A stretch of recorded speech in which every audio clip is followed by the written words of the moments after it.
नमोस्तु निवेदित करते कह रहे हैं कि हे निर्ग्रंथ वीतराग मुनिराज, मेरी शंका यह है कि एक तरफ तो आलोचना पाठ में लिखा है कि इंद्रादिक पदवी नहीं चाहूं, विषयन में ना ही लुभाऊं, और दूसरी तरफ धार्मिक क्रियाओं में इंद्र के पद खुलेआम लीलाम हो रहे हैं और इसकी खरीदी को संत पुण्य का काम बता रहे हैं। यह विरोधाभास क्यों है महाराज श्री? कृपया समाधान करें। बात बिल्कुल देखिए थोड़ा सा समझने की है, इसमें विरोधाभास जैसा कुछ भी नहीं है। दोनों बातें अपनी अपनी जगह सही है, बस समझने की कमी है। भगवान की प्रतिष्ठा इंद्र के माध्यम से होती है। एक गृहस्थ है, ये बात सही है कि उसके हृदय में, सच्चे धर्मात्मा के हृदय में विषयों की कोई लालसा नहीं होती और इंद्र का पद भी उसके लिए वांछनीय नहीं होता।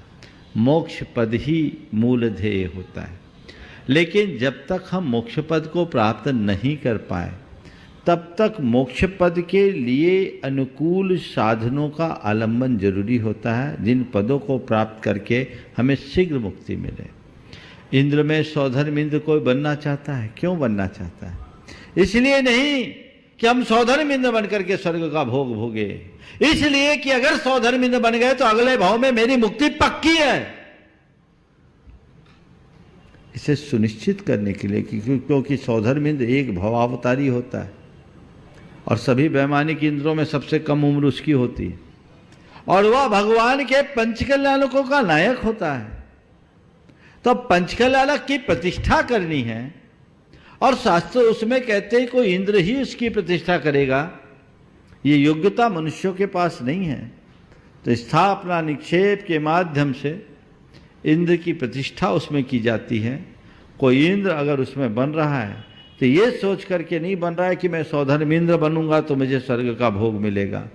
वो ये सोच रहा है कि मैं मनुष्य जन्म को सार्थक कर रहा हूं, इस प्रकार इंद्र बनकर भगवान की प्रतिष्ठा का सौभाग्य पाने के लिए।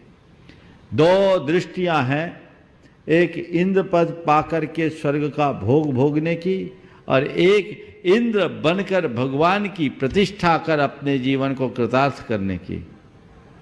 अगर पहली दृष्टि है तो मैं उसे सही नहीं कहूँगा, लेकिन दूसरी दृष्टि कभी गलत नहीं है और हमें यही दृष्टि रखनी चाहिए। यहाँ पद की कोई नीलामी नहीं है। ये जो सोच है ये एक नकारात्मक सोच है।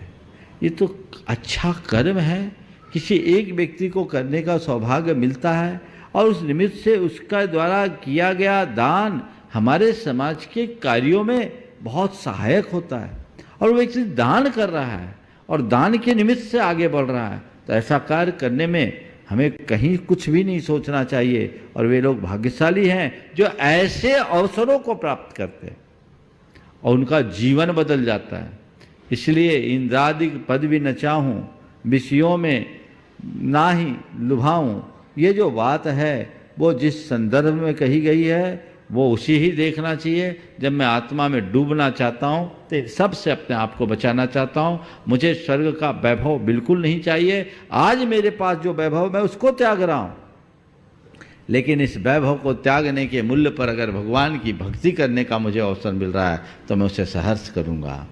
आज भगवान का सर्वप्रथम स्पर्श करने का सौभाग्य मुझे मिलेगा, भगवान का नमन करने का सौभाग्य मुझे मिलेगा और भगवान के सारे पंच कल्याणकों की संपन्न क्रियाएं संपन्न करने का सौभाग्य मिलेगा।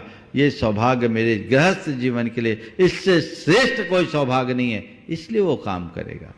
गृहस्थ के पास अब और है क्या करने को?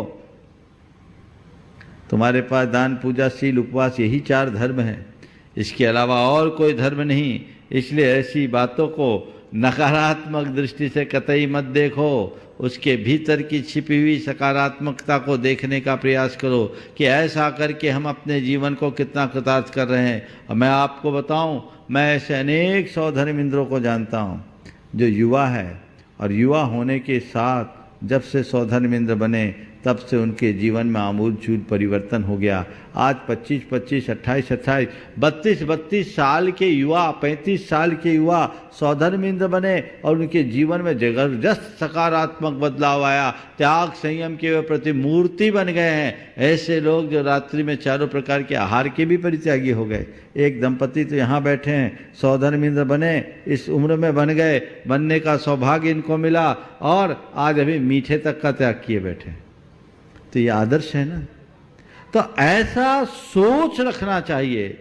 धर्म के प्रति निष्ठा बढ़ती है, जीवन में संयम आता है, चरित्र उज्ज्वल बनता है और जीवन ऊंचा उठता है। ये तो केवल निमित्त है, क्योंकि भगवान की भक्ति से जीवन में सकारात्मक बदलाव जरूर